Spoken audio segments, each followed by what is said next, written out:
नमो बुद्धाय दोस्तों भगवान महात्मा बुद्ध का आज का उपदेश बहुत छोटा है, लेकिन इस छोटे से उपदेश में बहुत बड़ा ज्ञान छुपा हुआ है।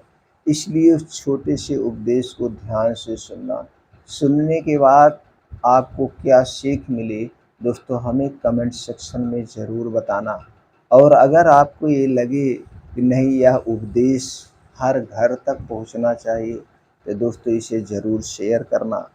दोस्तों, गौतम बुद्ध ने एक बार अपने शिष्यों को एक चिड़िया की कहानी सुनाई। उन्होंने कहा कि एक चिड़िया थी जो सूर्य डूबने के बाद भी दाना नहीं चुगती थी, सूर्य डूबने के बाद कुछ नहीं खाती पीती थी।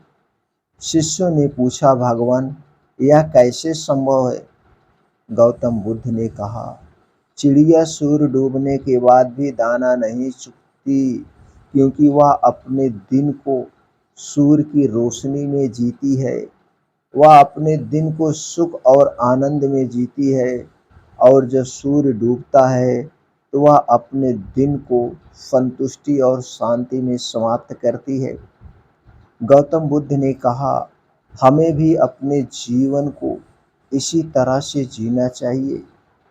हमें अपने दिन को सुख और आनंद में जीना चाहिए, और जब हमारा जीवन समाप्त होता है तो हमें संतुष्टि और शांति में समाप्त करना चाहिए। दोस्तों, इस छोटी सी कहानी का अर्थ यह है कि हमें अपने जीवन को सुख और आनंद में जीना चाहिए, और हमें कभी भी अपने जीवन को दुख और चिंता में नहीं जीना चाहिए। हमें अपने जीवन को संतुष्टि और शांति में ही समाप्त रखना चाहिए। यानी जब शाम हो जाए हमें चैन की नींद सोना चाहिए, चिंता से हमें दूर रहना चाहिए।